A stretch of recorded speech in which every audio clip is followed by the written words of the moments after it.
Sehingga kita nggak gampang nyesek, kita nggak gampang stres, kita nggak gampang nyimpen, nggak gampang sakit punggung kita. Kayak gitu Allah bilang, alam nasyrah laka sadrak. Kalau udah lapang dada, wa wada'na anka wizrak, kami turunkan beban-beban kamu. Alladzi anqadha dhahrak, yang memberatkan punggungmu.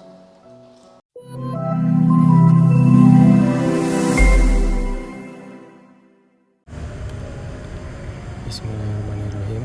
Assalamualaikum warahmatullahi wabarakatuh.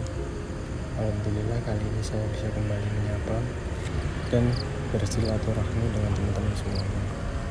Pada kesempatan kali ini kita akan bersama-sama mendengarkan kajian dengan judul Berhusnuzon kepada sesama kita yang akan disampaikan oleh Ustadz Hanan Ataki. Teman-teman, dalam kehidupan bersosial kita pasti pernah mendengarkan pembicaraan teman, saudara atau rekan kerja yang seolah-olah sedang membicarakan atau bahasa sekarang itu menggosipkan atau menyindir kita. Padahal yang sebenarnya mereka itu nggak tahu sama sekali tentang masalah itu. Maka dari itu teman-teman, kita harus selalu berprasangka baik atau husnuzon terhadap apapun yang kita dengar.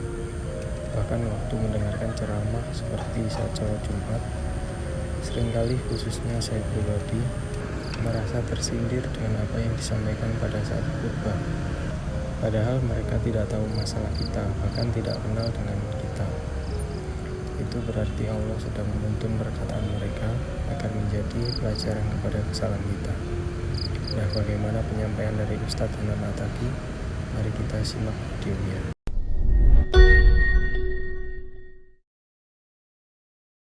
Giliran orang lain ke kita, alam nasyrah laka sadrak wa wada'na anka wizrak. Kalau kita lapang dada, ringan beban kita teh.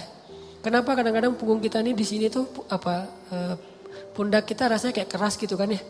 Kebanyakan pikiran. Pas kita dipijat, kenapa nih keras banget? Stres. Kenapa kok bisa stres? Dadanya sempit. Orang yang dadanya sempit, satu kesalahan orang aja udah bikin dia nyesek. Tapi kalau dadanya lapang, kesalahan-kesalahan orang itu gak bikin dia nyesek karena masih lapang. Kayak sebuah ruangan sempit, ditaruh satu barang udah sesek. Tapi kalau ruangannya luas, ditaruh banyak barang juga masih lapang, gor gitu. Naruh lemari beberapa masih lapang. Tapi kalau kamar mandi, taruh lemari satu udah gak bisa ngapa-ngapain kan ya. Jadilah syarhus sadar, berlapang dada dengan kesalahan orang lain kepada kita. Sehingga kita gak gampang nyesek, kita gak gampang stres, kita gak gampang nyimpen, gak gampang sakit punggung kita. Kayak gitu Allah bilang, alam nasyrah laka sadrak. Kalau udah lapang dada, wa wada'na anka wizrak, kami turunkan beban-beban kamu. Alladzi anqadha dhahrak, yang memberatkan punggungmu. Caranya gimana? Fa inna ma'al usri yusra, inna ma'al usri yusra, fa idza faraghta fansab wa ila rabbika farghab. Itu kan ajaran supaya syarhus sadar. Pasti ada kebaikan di sini, pasti ada kebaikan di sini. Minta aja sama Allah, minta tolong kepada Allah, maafkanlah dia.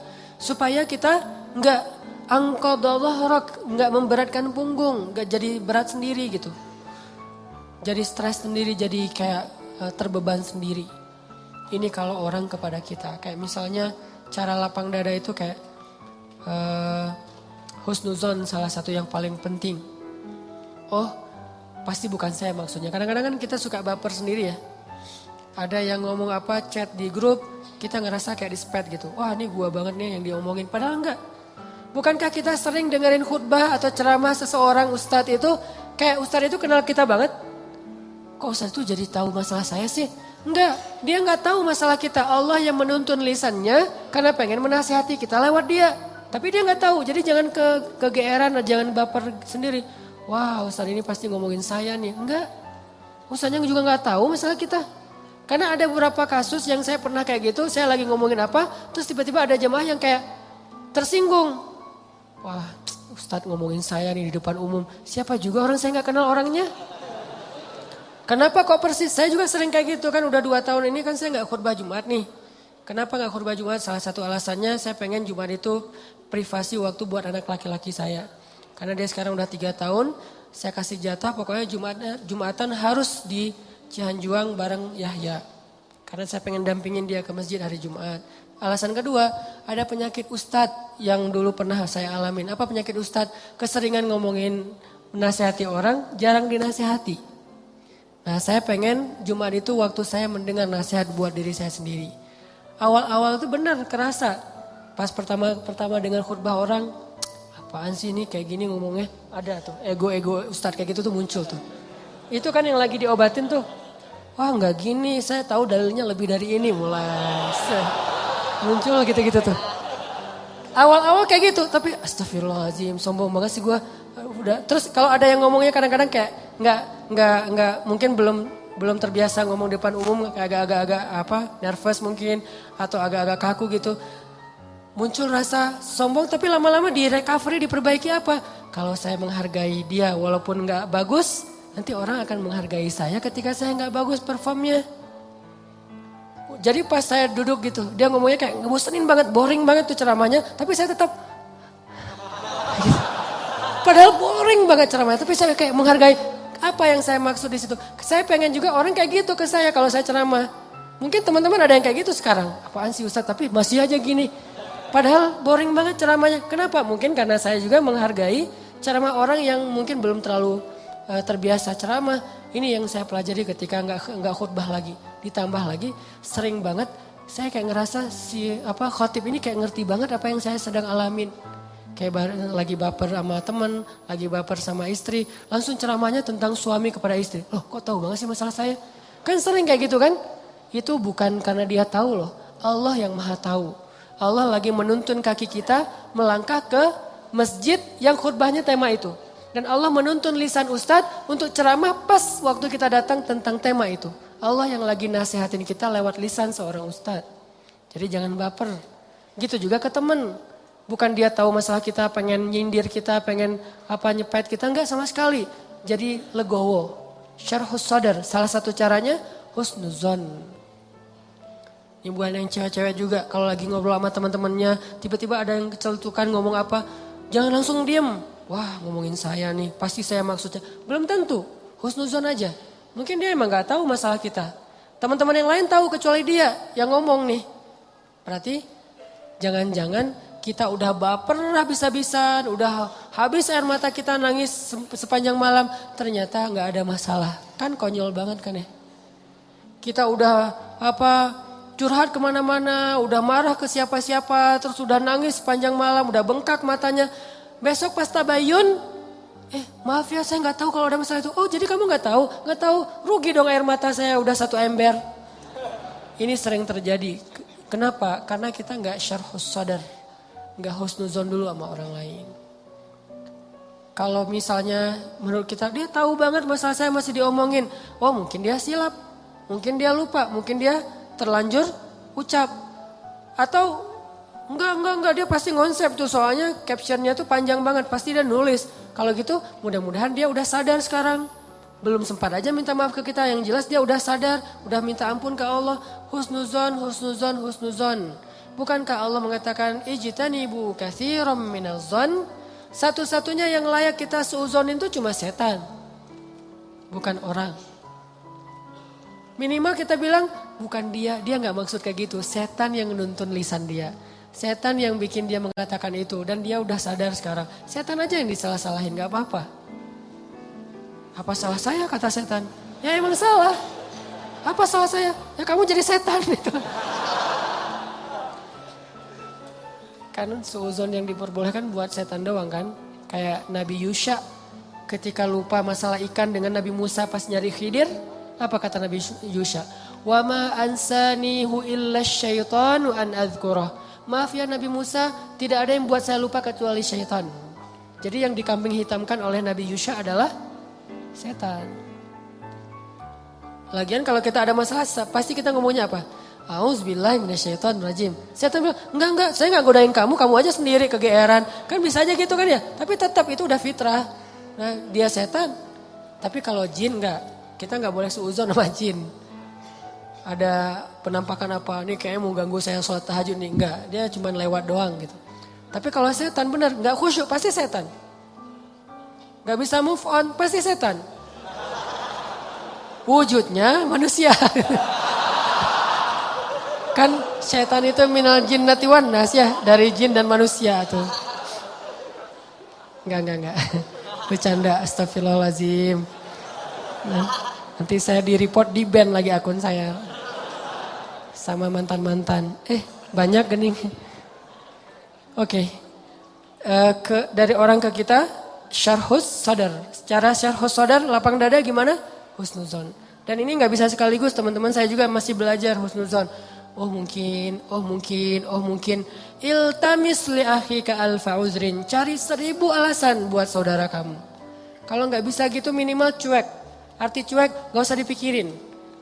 Gak usah dibahas. Kadang-kadang ngebahas satu masalah sebetulnya cara lain buat setan untuk bikin kita gak pernah bisa selesai dengan masalah itu. Terus saja dibikin berlarut-larut. Kayak ada teman kita habis ada masalah sama temannya yang lain. Gak usah dibahas sama kita. Kemarin gimana masalahnya, udah beres? Jangan ditanya, udah aja lupain. Begitu kita tanya dia akan bilang lagi. Ya tuh gak apa, kemarin dia masih ngomongin saya. Oh gitu, terus kita pancing-pancing lagi tuh. Harapannya apa? Niat kita pengen empati. Padahal itu bukan empati itu. Pengennya kita berpihak sama dia. Itu gak berpihak. Tahu gak apa arti namimah atau mengadu domba? Kata Nabi, la yadkhulul jannah an-nammam. Gak akan masuk surga orang yang suka mengadu domba. Gak akan masuk surga. Nah, adu domba itu ada 2 teman-teman. Ada adu domba orang yang memang jahat. Ada adu dombanya orang soleh. Orang soleh juga bisa mengadu domba. Gimana caranya? Kalau orang yang gak soleh mengadu domba, dia sengaja membuat fitnah di antara 2 orang sehingga mereka jadi baperan, jadi putus silaturahim. Ini gak soleh. Insya Allah kita gak akan kayak gitu. Saya yakin gak ada niat kita ngadu domba orang. Tapi kita mungkin banget terjebak di adu domba yang kedua. Adu dombanya orang soleh nih. Gimana ngadu dombanya? Nih saya kasih contoh. Si A ngomongin si B di depan kita. Tapi gak sampai kan ke si B. Kita yang dengar, si B gak dengar. Misalnya kayak dia lagi ngejapri kita. Iya dia gini. Kita kan yang tahu. Terus kita capture, kita forward ke si B. Ini aku bukan mau manas-manasin ya. Tapi ini cara jawabnya gimana nih, dia ngomong kayak gini tentang kamu. Kita capture, sakit hatilah si B. Oh ternyata dia ngomongin saya di belakang. Itu perumpamaannya kata para ulama. Si A manah si B, tapi gak kena, anak panahnya jatuh di lantai. Kita ambil, kita tusuk ke dadanya sambil kita katakan ini bukan dari saya lah, dari dia loh ya. Nih. Kayak gitu analoginya. Itu namimahnya orang soleh. Adu dombanya orang soleh. Jadi kita gak niat memfitnah. Kita niat pengen menyampaikan kebenaran. Kita lagi empati, pengen tabayun. Gak usah tabayun kepada korban. Tabayunnya kepada pelaku. Apa bukti kamu ngomong kayak gitu? Gitu nanya ke pelaku. Jangan benar gak yang dia omongin? Jangan, salah nih.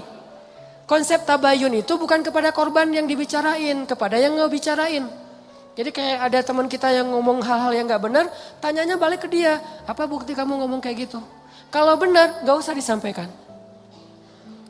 Kita kebalik, dia ngomongin kamu kayak gini, benar gak? Nah, ini konsep tabayun yang akhirnya bukan tabayun jadinya, namimah.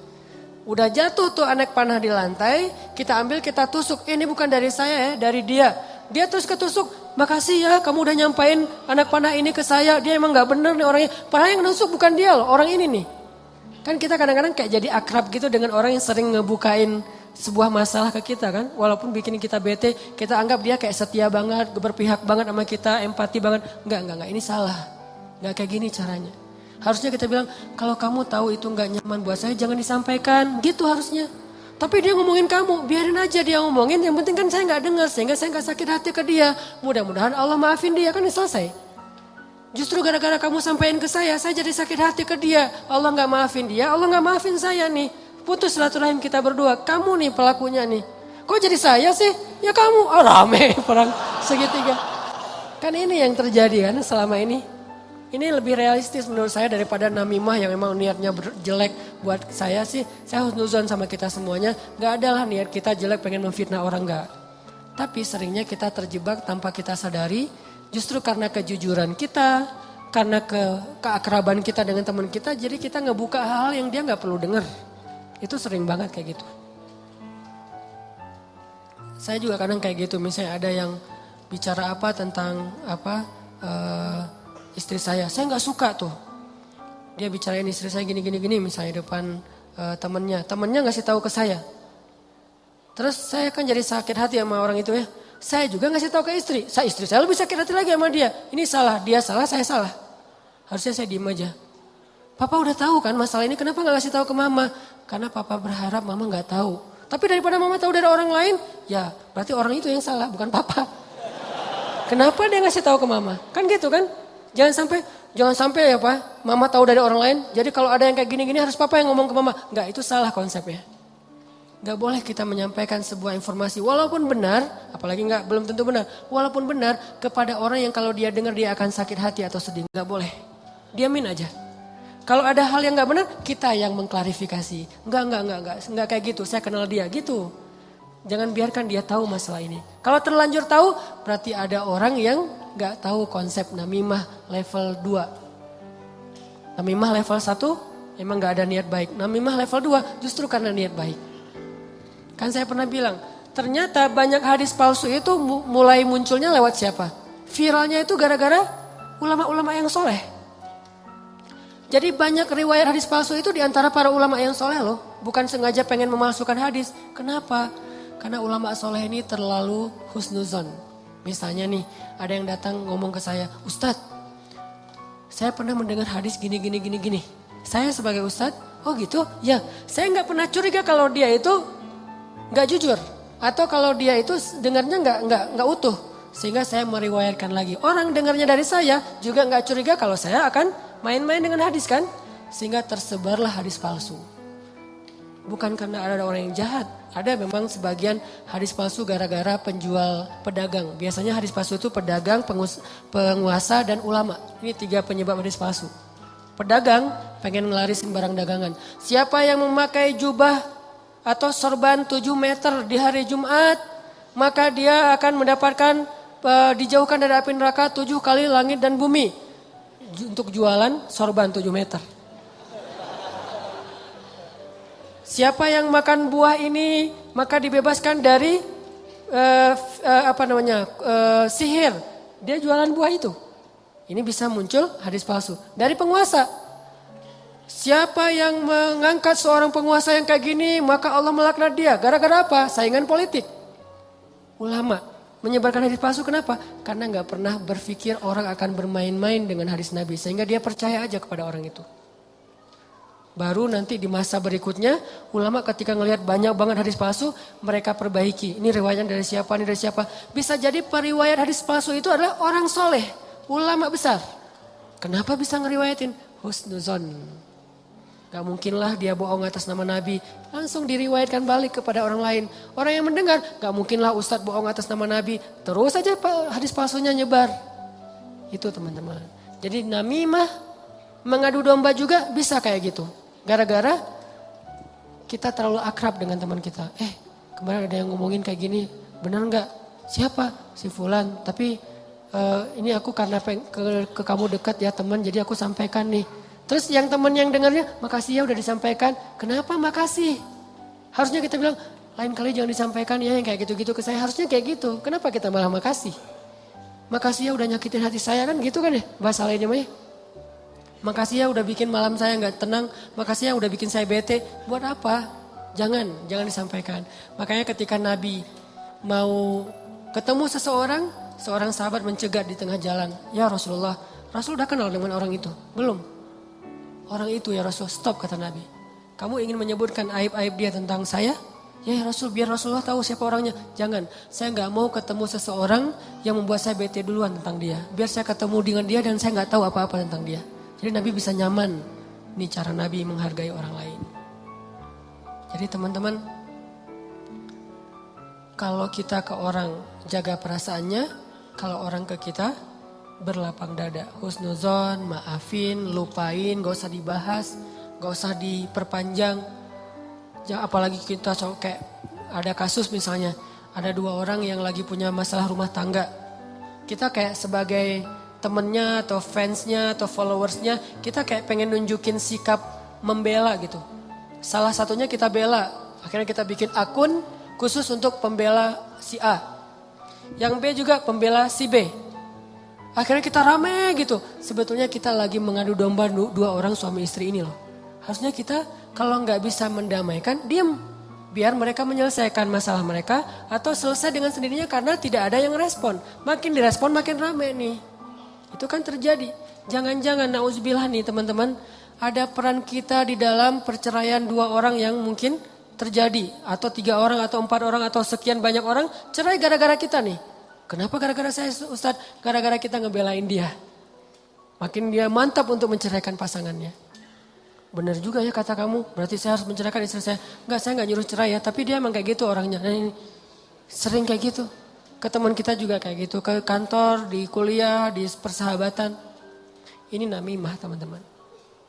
La yadkhulul jannah an-namam. Enggak masuk surga orang yang menyebarkan permusuhan atau mengadu domba. Terakhir, mudah-mudahan kita benar-benar bisa menjalankan 2 konsep ini. Satu surat At-Taubah, Ra'fah. Satu lagi surat Al-Insyirah, Syarhus Sadar dalam bergaul kita. Sehingga insya Allah kita gak punya banyak masalah di antara teman-teman kita. Udahlah, jangan sampai kita larut terus membahas masalah pribadi. Ada banyak masalah umat yang harus kita bahas. Kalau kita benar-benar seorang muslim yang empati kepada umat, mending kita habisin energi kita buat ngomongin Dayakolot, ngomongin banjir di Bandung Selatan, ngomongin orang-orang yang pengangguran, ngomongin teman-teman kita yang kena narkoba di luar negeri, ngomongin Rohingya, Suriah, Palestina. Apa yang bisa kita bantu buat mereka? Mending energinya dipakai buat itu daripada habis terus energi untuk masalah kita pribadi. Kayaknya egois banget sih. Di sana banyak yang butuh pertolongan kita malah sibuk dengan urusan pribadi. Itu buat saya itu nggak keren. Kita terlalu egois membahas masalah pribadi. Boleh, tapi porsinya jangan kegedean. 30% aja, 70%-nya untuk umat. Saya juga punya masalah keluarga. Semua orang punya masalah keluarga, tapi saya nggak mau berlarut-larut. 30% aja. Sisanya, kalau saya ketemu sama teman, pasti yang dibahas masalah kemaslahatan umat. Mudah-mudahan ini bermanfaat. Mohon maaf kalau ada salah kata. Dan semoga Allah memberi ilham dan taufik dalam hati kita untuk menjalankan apa yang sudah kita dengar, bukan hanya jadi wawasan, bukan hanya jadi teori, bukan hanya jadi sekedar wacana, tapi memperbaiki perilaku dan akhlak kita. Alhamdulillah, tausiah dari Ustaz Anak sudah selesai. Teman-teman, sebagai umat muslim, kita diajarkan untuk melihat segala sesuatu dari sudut pandang yang positif dan memperlihatkan sikap positif terhadap setiap situasi. Husnuzon membantu kita untuk menjaga hati dan pikiran kita dari prasangka buruk, kecurigaan, dan praduga negatif yang dapat merusak hubungan kita dengan Allah dan juga dengan sesama manusia. Bahkan Nabi Muhammad SAW pernah akan bertemu dengan seseorang, tetapi ada sahabat Nabi yang saat itu mencegat Rasul di tengah jalan dan menanyakan kepada Rasul apakah beliau mengenal dia. Lalu sahabat mengatakan tentang keburukan orang tersebut. Rasul yang mendengar perkataan tersebut langsung berhusnuzon dan menghentikan perkataan sahabat, karena Rasul tidak ingin tahu apa-apa dan ingin menghargai orang tersebut. Ini berarti kita harus selalu berprasangka baik kepada apapun dan siapapun, walaupun itu tidak terlihat baik.